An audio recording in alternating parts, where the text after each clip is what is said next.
Hello everyone, Andy here, and here's what you can look forward to in today's episode. In today's episode, in Team Season Preview 25 out of 32, I was joined by Tennessee Titans fan Greg Kett as we preview the team's upcoming season. Greg discusses first overall pick Cam Ward ahead of his rookie year. But he's a quarterback that has gone under the radar the whole off-season. Greg also discusses head coach Brian Callahan ahead of his second year as the head coach. This is his team, and he survived over a general manager, which says a lot about how much they believe in Brian Callahan. And Greg predicts the team's overall record in our win-loss-tie segment. Hope you all enjoy. Hello and welcome back to the Across the Pod NFL podcast. I am, as ever, your host, Andy Davis, here for another team's season preview. And the team in focus today is the Tennessee Titans. And with me, I've got a returning guest. He is our resident Titans fan, maybe the only Titans fan in the UK. It's Greg Kett. Greg, how are you? I'm good, thanks, Andy. I'm good. There is more of us, honest. There is. We've got a decent little following now, but always good to come on and talk Titans and talk football with you. Well, for those audio listeners, he is wearing his Titans jersey, but he's wearing a Houston Oilers hat. So he's sort of got the two-team combination there. Just winding up anyone in the Houston area, really. That's all it is. Yeah, I always think like Washington fans can go down the three-team route. I want to see. I've mentioned this before on the podcast, but I'd love to see one day a world where someone's got a Commanders jersey, a Redskins jacket, and a football team hat. Someone out there could possibly do that. So I think it will definitely be in someone's wardrobe. It's just whether they decide to wear it at the same time. But yeah, look. The Oilers and Titans is always as an Englishman. There's a part of me that kind of thing. Always felt I hate the fact that teams move, but it's just part and parcel of what American franchise sports do, right? And I think it's good that the Titans have always kind of acknowledged that the Oilers are part of their history. And if you look at the numbers that have been retired over the years, and their Hall of Fame includes a lot of those Oilers players, and they see it as part of one, which is good enough for me, really. So it's whilst I can imagine for people who live in Houston and followed the Oilers and now are Texans fans, it must be very, very strange. It's and it would be if I was one of those, I'd probably begrudge it as well. But it is what it is. That's how these things work. It's good to support both teams technically, but it is one at the end of the day. Yeah, I kind of think your ideal to check the game potentially would be Houston against Tennessee, would you say? Or would you not want to have that prospect of potentially having them beat you in the big game? No, I mean, we've got to face them twice every single year anyway, so that you get enough earache on Twitter and other social media channels just looking through when we end up beating each other or whatever happens. So, I think I'd be quite happy. The last time we won an AFC Championship game, it was against the Jags, another divisional rival. So I don't, if it means we won an AFC Championship, I wouldn't really care who we got past. But don't know if my nerves will be able to deal with a divisional AFC Championship game if we ever got to that point. I'm the same as you. I've never seen a playoff win for my team. They're all the way to that game. So for me, I would just take making the divisional round, to be honest. That means either you won the division or you won a playoff game, which hasn't happened. Neither of them in my 14 years being a fan. Let's head into the ins and outs of the off-season, and including free agency and re-signings. The Titans have brought in the likes of Cody Barton, Kevin Zeitler, Xavier Woods, Sebastian Joseph Day, Tyler Lockett, Van Jefferson, Brandon Allen, as well as Johnny Hecker, Joey Sly, Corey Levin, and also James Lynch and Julius Chestnut. And players that left include the likes of Harold Landry, Nick Westbrook-Akini, Mason Rudolph, Dylan Radlands, Luke Gifford, Ryan Stonehouse, Jerome Baker, Jack Gibbons, Chidobe Awuzie, and Nicholas Petit-Frey. And also in the draft, your main three players taken were first overall pick Cam Ward, the quarterback out of Miami, as well as edge Ola Wafemi Olajijo, 52nd overall. Apologies, I've just absolutely butchered that name. And also Kevin Winston Jr., the safety, 82nd overall, as well as Chimeri Dyke, Gunnar Helm, Elik Ayumanor, Jackson Slater, Marcus Harris, and Caleb Mullings. Greg, for you overall, your take on your team's off-season? I think a year of transition. We obviously had a very, very difficult season last season.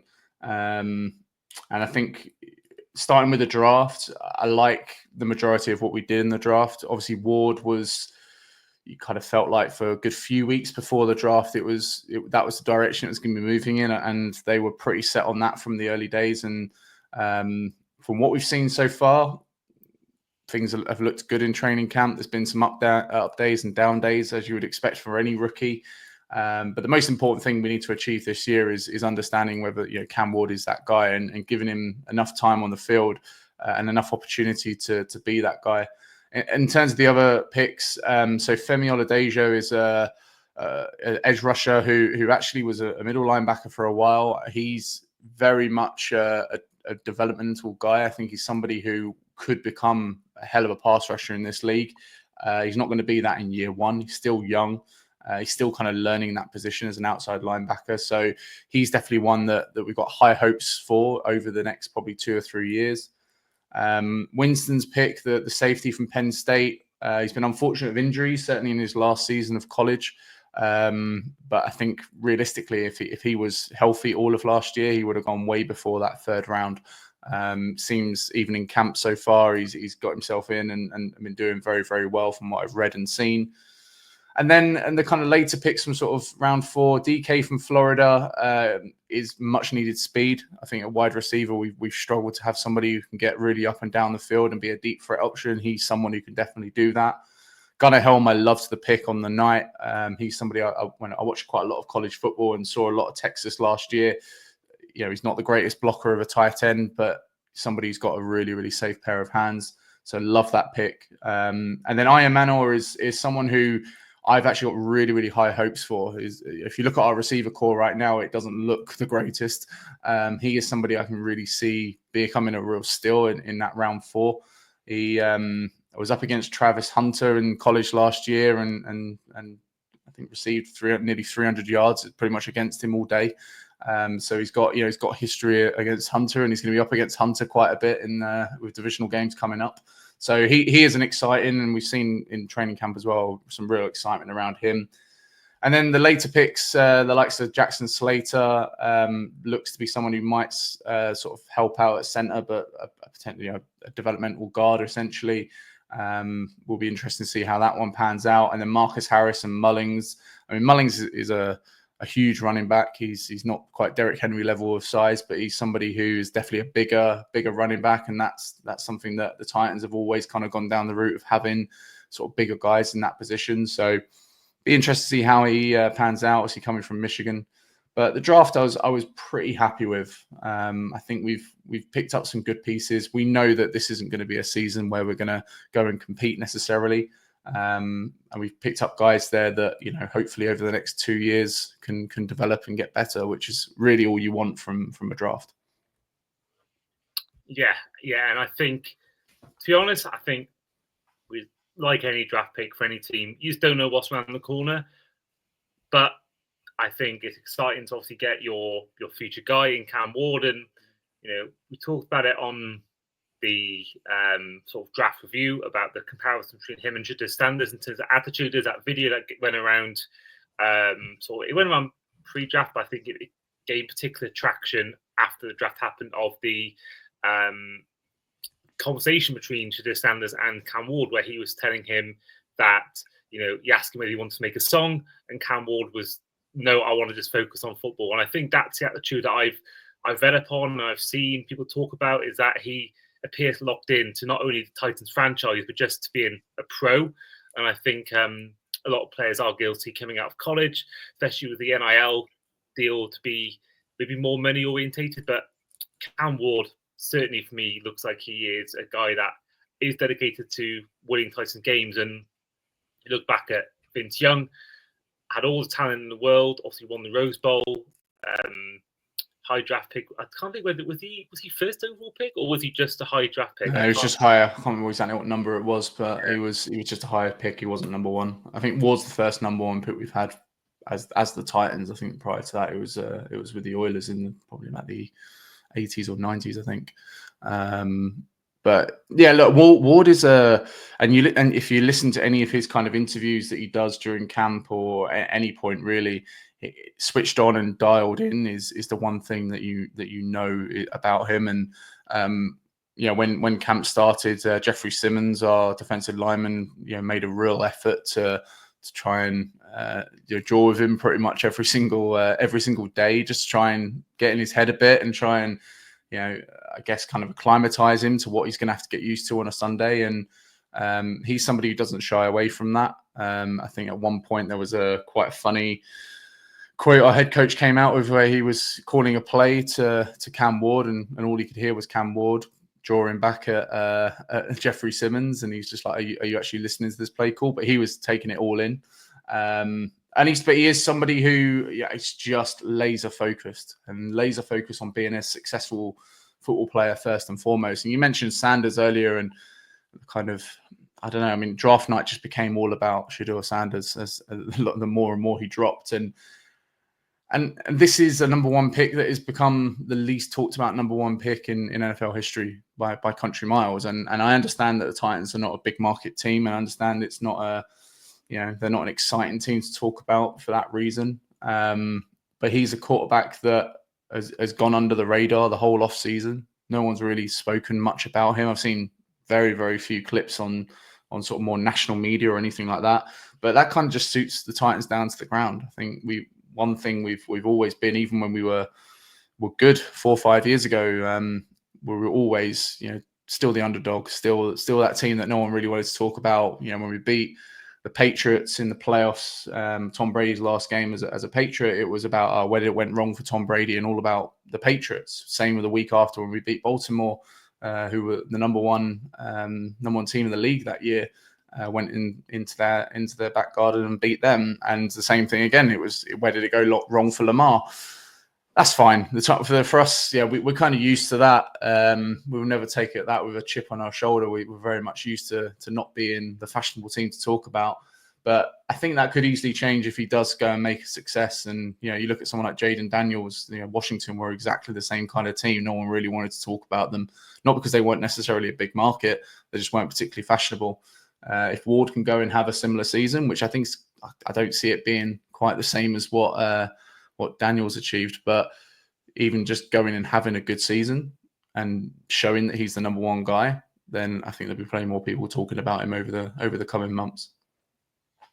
Yeah, it's for me, I think it's all about just making sure that he just develops. I don't think there's an expectation for him to go out and do what Daniels did, what Stroud did the year before. No, not at all. But yeah, you think about the kind of professionalism he's shown, and go back to Vince Young. I mean, he just didn't have the drive to succeed, whereas Cam Ward has that in abundance. So for me, it's going to be, I think, a good addition. Now, obviously, we can't guarantee it. You can have all the drive in the world, but you've got to actually perform. But I think from what I've seen in the first few weeks of him, or few months of him being a Titan, it's all pointing towards the right direction. And but one thing I think will probably ensure he doesn't have the same season that Daniels did is maybe the weapons he has, because you think about Daniels, whilst similar thing, not much talk about them. They take a quarterback high, and they have an amazing season. Yeah, Terry McLaurin is one of the best receivers in the NFL. Whereas looking at the sort of help he's got, I mean, he's got Tony Pollard to run hand off to, but Tony Pollard hasn't been what he was when he first broke through at Dallas. Chiga Kwanko, a tight end. I mean, he's okay tight end. I don't think he's serviceable, but I'm not sure he's sitting there being a top 10, top 15 tight end, maybe top 15, but certainly not seen as one of the top ones in the league. And then looking at the receiver core, you've got Calvin Ridley, who has been very inconsistent in his time in the NFL, whether it's the Jags, the Falcons, or the Titans. And you got Van Jefferson, who has been nothing more than a middle of the range WR2, WR3, and then you got Tyler Lockett, who, from what I can sense, what I've read, it sounds like no one else wanted him but the Titans, and only a $4 million deal, which I know Baker Mayfield got, but Lockett is, well past fall time. I don't know whether he'll be an NFL player for longer than 2 years. So, yeah, it's not the best receiving call to throw to. It's not the best defense to even, sort of almost be a safety blanket if you're not doing well on offense.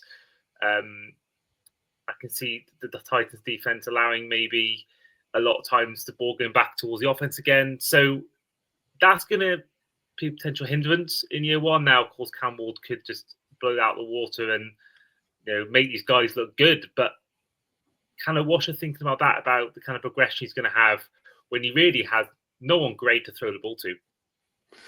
I think, in terms of the abundance of talent, I think that the young players that we've drafted this offseason that I spoke about, the likes of DK, Iron Manor, they've also brought in Xavier Restrepo, who's his college teammate as well. He was undrafted after running a 40 time, which was about as slow as I think I could probably run it realistically. So, but he's somebody who, they're the types of players. You look back at, you talk about Patriots, for example, you look at someone like Tom Brady. Tom Brady never had an absolute killer of a wide receiver core, but he had people that he could put the ball in the hands of who he trusted, the likes of Edelman, for example, and the likes of Gronk and so on and so forth. So I don't necessarily think it's, I don't think you need to go and say, right, you need 3-star wide receivers or 2-star wide receivers. Like, I think Calvin Ridley is a very good wide receiver. I think he's somebody who is a safe pair of hands, and is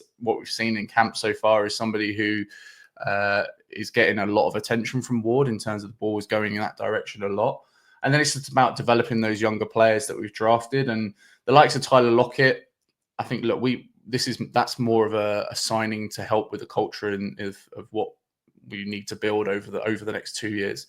Tyler Lockett isn't going to be that guy who's getting 15 targets a game. We know that, but he's somebody at the same time who, if you looked at his Twitter during the draft, he was like Titans' #1 cheerleader. He was welcoming him every single pick, telling him he can't wait to get to work with them, and he's been the same even through camp. So, whilst there's not a single Titans fan I know, and myself included, who's expecting us to go and really win loads of games this year. We'll get to predictions of exactly how many we'll win shortly, but no one's expecting us to go and do anything kind of too drastic. All we need to come out of this season is with enough confidence that Cam Ward showed enough to be the guy, because we've had too many quarterbacks over the last 10, 15 years, pretty much since Steve McNair, realistically, that just hasn't worked out. And Cam Ward is someone who, I think what they've done around him in terms of the offensive line was our biggest problem last year. They've really gone and invested money in that line. Whether you believe that the likes of Dan Moore is a good enough tackle to get paid $80 million, I don't know. It's the question marks around that. But I love the pickup of Zietler from the Lions, somebody who's played in the league 13 years as a guard. We've got 2 young players in JC Latham and Skoronski who are still very good, very, very solid players. They're moving JC Latham from left tackle to right tackle, which is his more natural position. And then you've got a centre in Lloyd Cushenberry who's coming off a torn Achilles, but one of the best centres in the NFL. So fixing that offensive line will give Ward the time that unfortunately last year Levis didn't have, and even when he did, he decided to throw it in most of the time for an interception or whatever it might be. But nevertheless, I don't think it's as bad as you could make out. Yes, is it a roster that's going to go and win 10 games this year? No, absolutely not. But no one's expecting it to, and they've not done that. There's no point throwing a load of money at someone like a McLaurin. A lot of people, when there was rumors around him wanting to be traded, there was so many Titans fans I saw who said, yeah, go and get McLaurin. He'd be brilliant, and he is brilliant. But it doesn't make sense for a player who's just about to turn 30 to join an organization that is still 2-3 years away from being the finished article and actually being competitive. So I don't think that realistically the roster's in a bad place, but it's still in a place of this is a rebuild. And it's good to see the Titans acknowledging that, because last year under a different GM, we went and did business like bringing in Ridley on pretty big money. Because he didn't want to go through that kind of rebuild. Whereas I think now we've acknowledged that we do. And just touch on your point around the defense. The defense last year was actually very, very good. I think the problem the defense ended up having was the offense was that bad that it was the stats were almost being sort of dragged down. You know, you look at games we played against the Lions and lost by 50 odd points, or whatever it was. That wasn't because the defense was bad. That was because the offense was just that bad that, you know, defense can only do so much. You know, defense can't hold teams to 10 or 13 points every single game. So I think this year, if we can get an offense that functions well enough to just keep us in games, you know, the defense is still good. There's areas that needs to be improved with the defense for sure. Pass rush is definitely an area that I'm worried about. But when you look at what we've got in the secondary and what we have in other areas of the defense, I'm quietly confident that that's not going to be an issue this year. I think there'll be some tight games. I don't think we'll be getting blown out every single week like we were last year. Yeah, a very lopsided defense because you had the second best pass defense last season. Only the Eagles had a better sort of yards allowed number than you guys, but you were the seventh worst run defense. So it's a very lopsided defense, and yeah, it was obviously not pretty at times, but I think that's something you could probably, as you say, look back on with some sort of confidence and going into the season. The fact that the defense, exactly what you said just then, exactly that, the fact that the defense can win your games, maybe stopping the pass. But something I'll talk about as well is your head coach, Brian Callahan, going into his second year as the head coach. Obviously, didn't quite go to plan in his first year. I mean, 3 wins and 14 losses isn't anything to write home about at all. But how are you feeling about him? Of course, he's got his quarterback now. He wasn't the one who drafted Will Levis. Was it him, actually? What year did Levis get drafted? 23? No, it was 23, so it would have been before his time. It was under Vrabel. But yeah, so he's going into a second year. He's got a quarterback that he wants. And obviously, that does make a difference to a lot of head coaches. You got the guy that you want. How are you feeling about him going into a second year? Surely you're expecting a much more improvement when it comes to the win total. Yeah, absolutely. I think, look, for his rookie year, there was it was exactly that. It felt at times that even some of his play calling, and I get that, you know, as an offensive mind, when you're calling plays on a Sunday, you're calling with what you've got in front of you, and some of it just wasn't particularly exciting. Some of it was just downright just bad.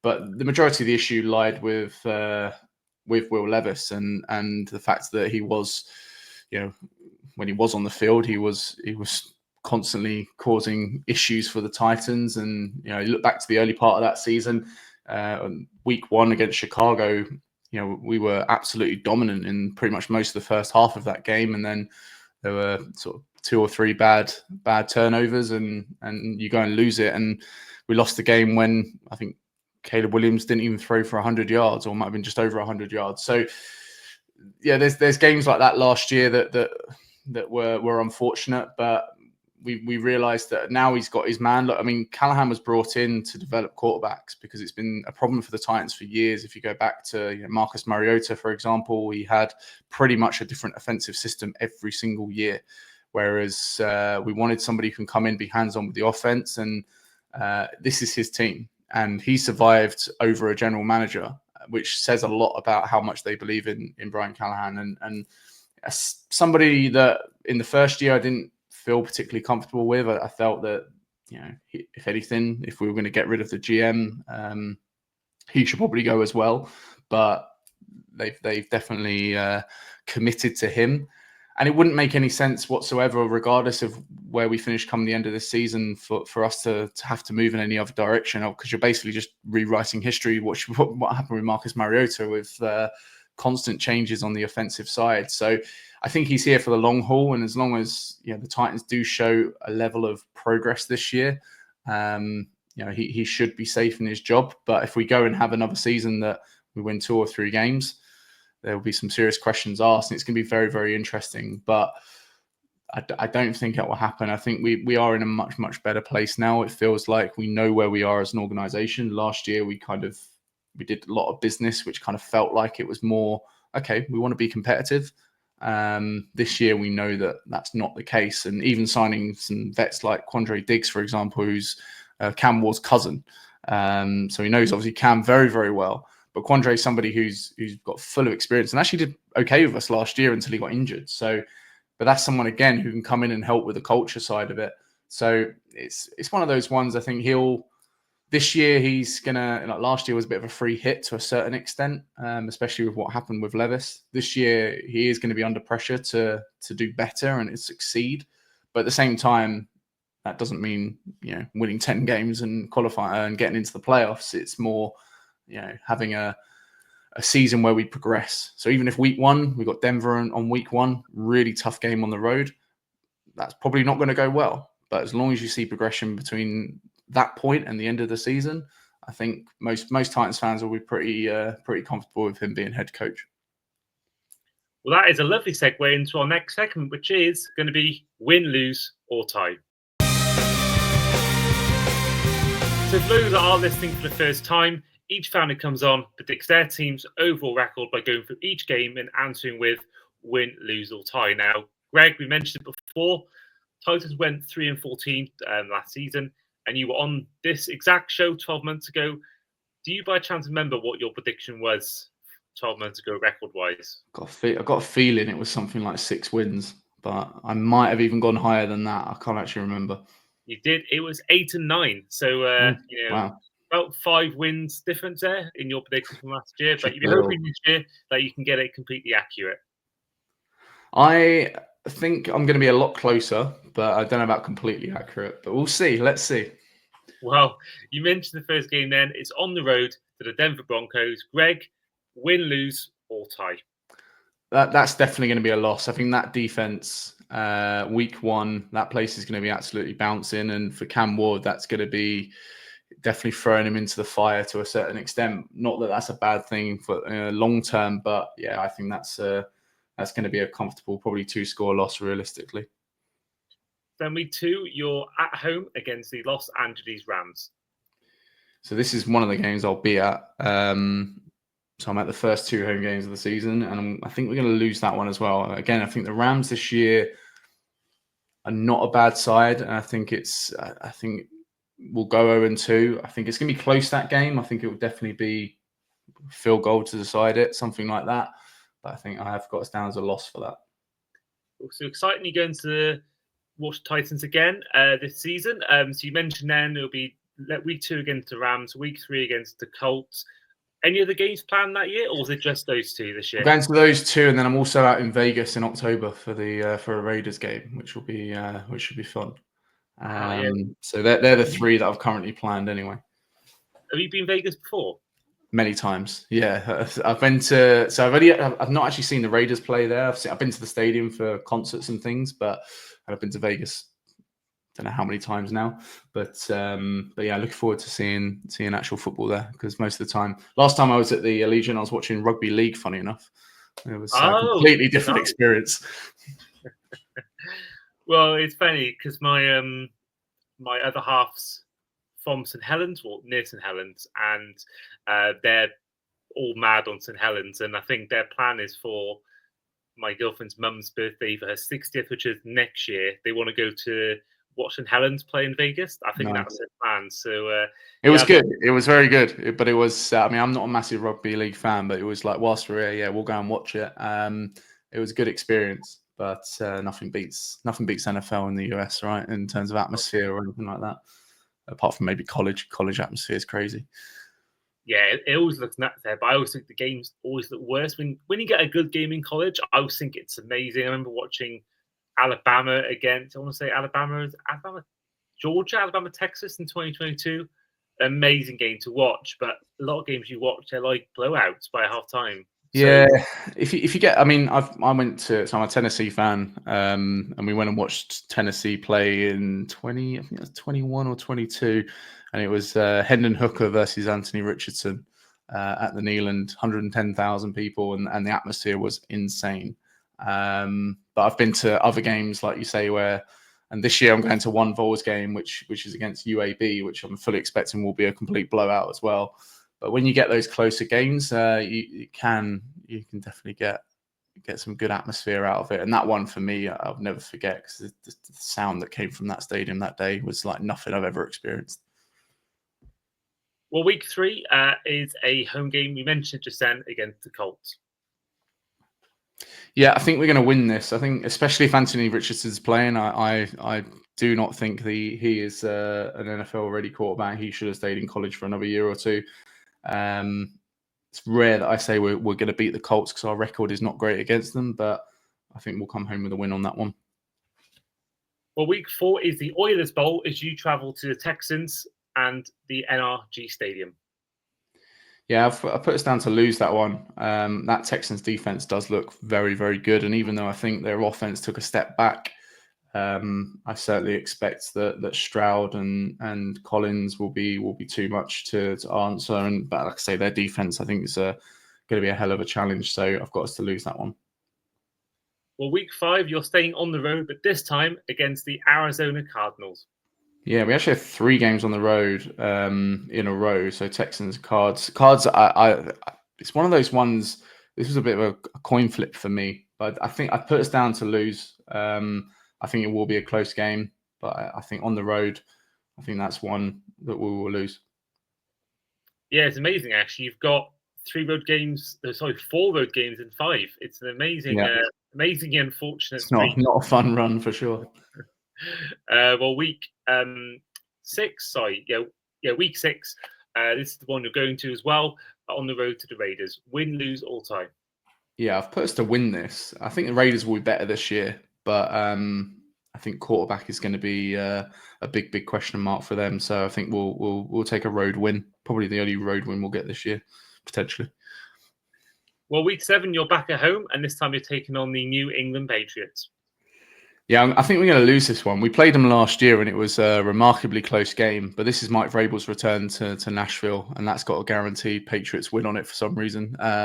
So I think we'll lose that game. Okay, so then week 8, you're back on the road and taking on the Los Angeles Chargers. Chargers. I've got us down as a loss. I think that's haven't we got them at home? We got the Colts and then the Chargers. Did I say the Colts or the? Did I say on the road to the Chargers? Then you said on the road to the Chargers, yeah. I think we got Chargers at home. It's the Colts. Oh yeah, I'll get it's too many C's. I'll get my. I've got a 2 and 6 so far, and that would mean that's 8 games. Have you already done the Colts prediction on the road? Have I done that one already? No, so we got the Colts. You did the Colts at home, which is in week 3, and then after the Raiders, the Patriots, and then it's Colts away. That's what I've got it as, unless I'm wrong. Okay.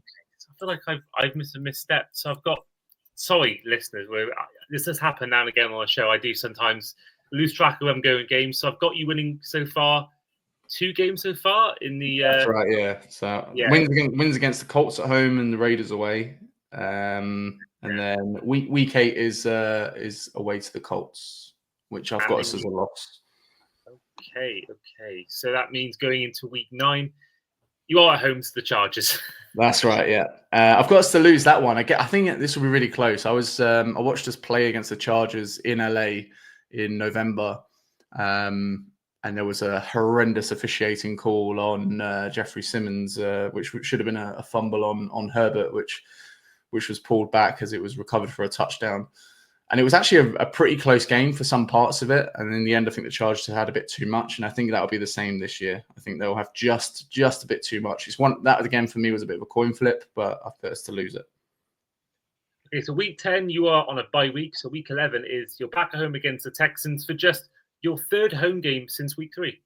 Yeah, it's going to be a tough one to come back to as well. I've got us to lose it narrowly. I think it's going to be a close one again, but I think we'll lose that one. So then week 2, you're staying at home and you're taking on the Seattle Seahawks. I've also got us to lose that. I think it's the Seahawks this year are a bit of an unknown entity coming into the off-season with obviously what's going to happen with Darnold But as it stands right now, I think it's going to be a push too far. Well, we are going to win some games coming up. I was thinking you're on course. You're on course here to be the worst, to have the least win out of all our fans so far. I mean, the current record is 6, held by 2 teams. Previously, But yeah, you are definitely on track to to have the lowest prediction. Be So way far. more realistic this year. Way more realistic. Well, week 13, it's an AFC South matchup as you take on the Jacksonville Jaguars at home. And here is one of those wins. I really have high hopes for how bad the Jags are going to be this year. So I think we'll win that game. So week 14, you're on the road to the Cleveland Browns. Yeah, the biggest question here is who's going to be the quarterback for the Browns. I've put us to win that, and I think that's obviously winning on the road in the NFL is never easy. But I just think that organization at the moment doesn't seem to have things together, and unless by that point of the season we are going to be 14 weeks in, unless they magically appear to get something right, I think we will win that game. Yeah, they're not going to be a good year. I feel so bad for Stefanski. I think he's actually a really good head coach. He's just been dealt I think the whole Watson trade has killed that, any chance of them doing well. I think if they had Baker still and they had the draft picks they gave up to get Watson with them, I think the Browns could genuinely be contenders. And I mean, a lot of people were saying Baker Mayfield was done at the Browns. I think there were some that were, weren't too shocked that he got traded away. But I think it's more the fact that, what's happened since with the Watson trade. I think imagine what Baker Mayfield's been like at the Buccaneers. Imagine him and this Browns team with Garrett, and then you got obviously the draft picks you'd have collected. Browns could be a whole different proposition than what they are. He wasn't even that bad of a player for the Browns, right? I mean, if you actually look back, was he a number one pick level talent in terms of absolute eliteness? Probably not, but I think in the end, because he was that number one pick, there was that expectation that just went way too high, and in the end, they went down the route with Watson, which has been a complete disaster for many reasons.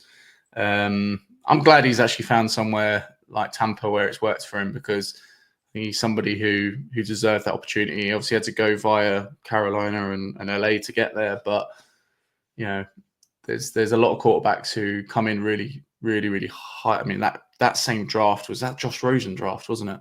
Yeah, Josh Rosen, Sam Darnold, Lamar Jackson, and Josh Allen.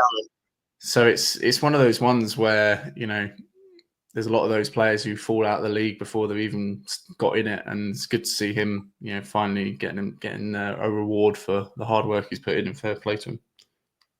Yeah, I've said it before many times, I'm a massive Baker Mayfield fan, and I think he was very. There was 1 year where he was good, then he was bad 1 year, then he was good 1 year. I found he's very inconsistent, but I think the injury definitely masked over his last season, definitely hindered his progression. But I've loved seeing how he's come back to prominence again at the Buccaneers. And Josh Rosen, before going into our week 15 game, have you seen his LinkedIn profile by any chance? Do you know he's got LinkedIn? I didn't know that, no. Well, firstly, his Twitter profile, I don't know whether it's changed. I think it's still the same. His profile picture is him pre-draft. His cover photo is him as either Brown or Falcon, and his bio says quarterback for the Dolphins or something like that. It shows the stats of a career, but you can find him on LinkedIn now. He's now doing a business degree. Okay. We touch on it on an episode with Jay Lawrence where we let AI decide the episode. If I get his LinkedIn up now, he's got something crazy, like he's doing a current degree in like a master's in something. Wow. Josh Rosen, where's he gone? Has he deleted his LinkedIn? I think he might. Oh, here he is. He is a MBA candidate at the Wharton School in Philadelphia. So he's completely. His profile picture there is him wearing a suit, the classic LinkedIn headshot. So he's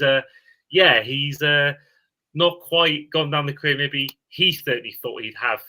Those 9 mistakes made ahead of him and all that kind of stuff.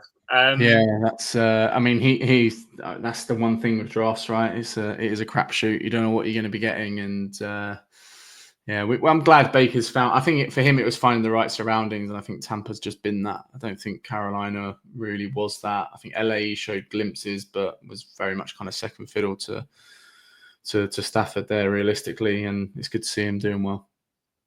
I agree. So week 15 is your penultimate road game of the season as you take on you take on, I should say, the San Francisco 49ers. Yeah, I don't know what to expect from the Niners this year, but I've put us down to lose this game. I do think that their offense is nowhere near as strong as it has been in previous years. Certainly, the receiving core looks very, very shaky, but I think they'll have enough to beat us. That defense is still very, very strong, so I think they'll win that one. Yeah, and their schedule is pretty favourable as well. I think it all hangs in the balance of how Christian McCaffrey comes back from his injury. I think if they get the McCaffrey that we saw in 2023, or even to some sort of level of that performance, I think they'll be absolutely fine. But if McCaffrey spends time again injured this season, I do think that will be when there'll be problems in Santa Clara. Week 16 is a home game against the Kansas City Chiefs. Yeah, unless they're resting players at this point, because they always seem to be at some point. I think it's too soon for them to do that. I've got us to lose this game. I think the Chiefs will be way too strong. I'm expecting them again to be right up there in the AFC. Well, Week 17 is your final home game of the regular season as you take on the New Orleans Saints.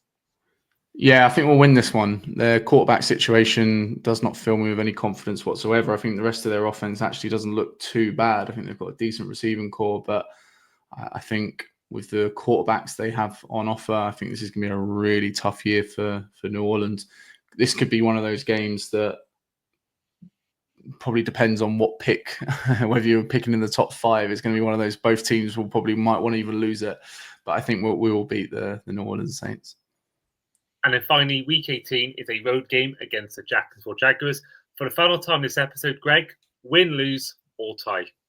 I think I've put us down to lose this one. I think it's going to be again a tight one, but this game will have nothing to play for. Both teams, I think, will have pretty poor records, and I think the Jags will just beat us. I think this game being a 1 p.m. slate game in the US, I think is an absolute banker.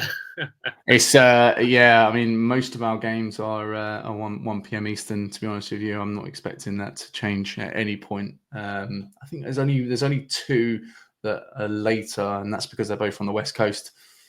So 0 primetime games, which is feeds into the narrative that no one cares about the Titans. Well, as a Titans fan in the UK, actually, it's one of the only positives coming out of a bad season is that you're not going to be staying up late to watch your team ever. Yeah, 100%. It's great that you can wrap up a game by 9:30 and be in bed by 10:30, not having to worry about any prime time or late kickoffs. But yeah, no, I mean, look, it's always nice to get a little bit of prime time audience, and because it's the sort of thing that is big. It doesn't bother me in the slightest. If anything, I prefer it to be a nice 1 p.m. Eastern kickoff time. But yeah, no, it's I think I was surprised we didn't get one, considering we had the number 1 obviously pick overall. I was expecting us to get one Thursday night game, probably against the Jags or something like that. But no, we couldn't even get that, which is a shame. Well, according to your predictions, you're finishing with a 5-11 record, which stands now as our lowest record so far out of all of our fan predictions so far. And I still think that's probably ambitious. I think 5 wins is 5 or 6 was kind of what I was expecting. And then when I went through it, there are definitely a couple of those games in there that could go one way or the other. So I think anywhere between sort of 5 and 7 wins is probably where realistically I see us. But like no one's expecting us to be winning 10 games and competing for a wild card spot. It's just not going to happen this year, and we know that. If it does, though, I'll be happily surprised. Well, let's head to our final section, which is Fan Asks Fan. Now, for those of you that aren't familiar with this new format on our show, each fan that comes on asks a question to our next guest, whilst also answering a question from our previous guest. And I'm glad you're actually our next guest from our last episode, because our last guest was Aaron Fletcher in the Detroit Lions season preview. And as someone who has been to a lot of NFL stadiums, this actually is a perfect question for you, Greg. He wanted to ask you, this could be a stadium you've already been to, you want to go to again, or just maybe one you haven't been to. But he's asking, which NFL stadium do you want to go to the most? That's a really good question. I've ticked a lot off my list already. what's your total so far? You've been to a fair few stadiums. What's your out of 30? What's your total?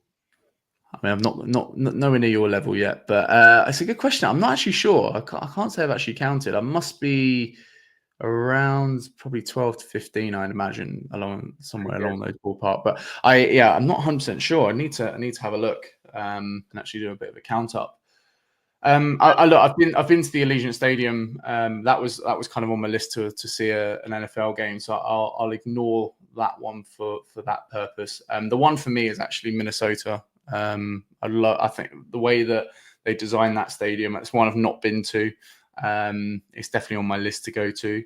I think that the way they've designed that looks just really, really cool. And obviously the whole kind of skull and the atmosphere you get around it, if you can get a good game in there, I think that would be for sure one on my hit list to go to for sure. Yeah, it's one I would definitely recommend. I don't think Minnesota is maybe the best place as a city to visit. I didn't say No. I didn't think there was an awful lot to do there. It was a nice place for a walk called Mini Ha Falls, but if I'm honest, there wasn't much else. If I'm honest, I could be wrong. If you're listening and you're from Minnesota, do let me know if I've missed out on some places. But I found the stadium was incredible. One of the best I went to. I came on a podcast and as a guest, and I ranked all 32 all 30 I'd been to, and it was in my top 3, definitely top 5, maybe top 3. It was. I think it had that nice blend of being nice to look at and also loud. I think some stadiums are one or the other.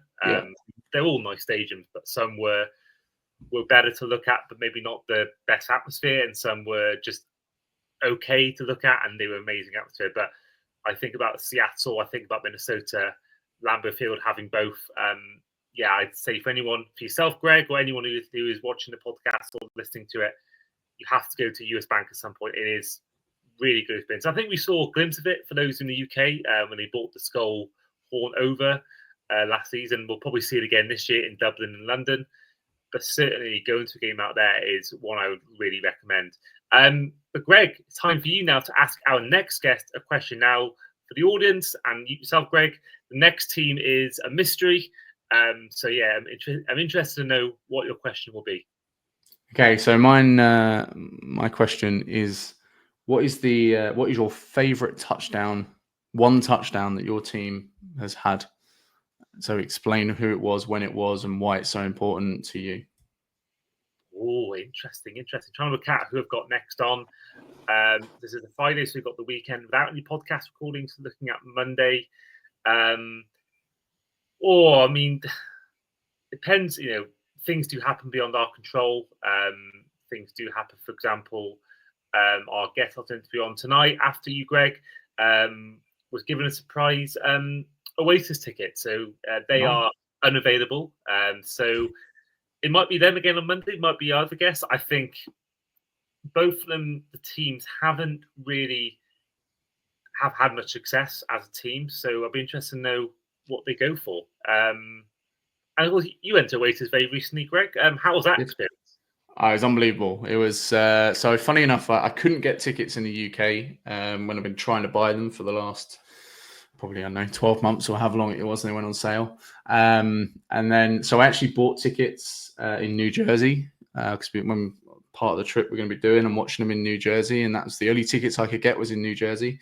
And then very, very fortunately through work got invited to Wembley, and that was unbelievable. It was, you hear a lot of people talk about being biblical, and but it was hands down probably one of the best concerts, one of the best gigs I've ever been to in my life. It was something else in that regard.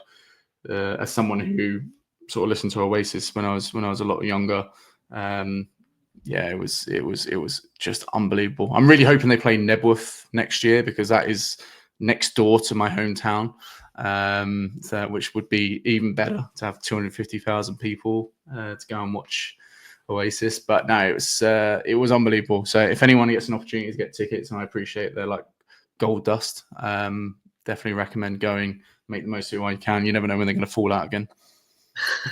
yeah, exactly. I've been so jealous watching everyone I know that has been to it, and everyone I know who's been to, I've spoken to about it. They've all said how good it was. I mean, my brother went to the Wembley one recently. Quite a few friends of the show have been. Yourself, Tom Morton, Matt Cullen, Adam Murfitt, many other people that top of my head, I can't think of, but there's been loads of people who've been on the show that have been, and it just looks, everyone who's been, it looks amazing. And, I'm looking on with extreme envy as someone who got to the bit where you pay and got kicked out of Ticketmaster. Been there. Absolute nightmare. So, yeah, looked on with jealousy. Did watch a live stream on someone's TikTok in the very first show, but that's never going to be the same as watching it there. Seeing Live Forever or Little by Little or Stand By Me, I just think that would be an incredible thing to see in person. So Ryan Farden as well, Lions Fan of the Year, he also went. So I'm just hoping that somewhere I can find tickets somewhere from someone or somewhere. A friend of mine actually moved to Australia. He's actually going to watch him in Sydney later on. Nice. That's going to be good. And he's a big Oasis fan as well. So shout out to Adam if you are listening. But yeah, there we are. That is where we will end this podcast for today. So Greg, first of all, huge thanks for coming on. No, pleasure. Great to be on as always. Well, likewise. And obviously good luck in your US travels this year, and hope you see as many wins as possible. And yeah, otherwise, this has been the Across the Pod NFL podcast, Tennessee Titans 2025 season preview. I have been, as ever, your host today, Andy Davis, with our guest in Greg Kett, and we'll see you guys next time. Take care.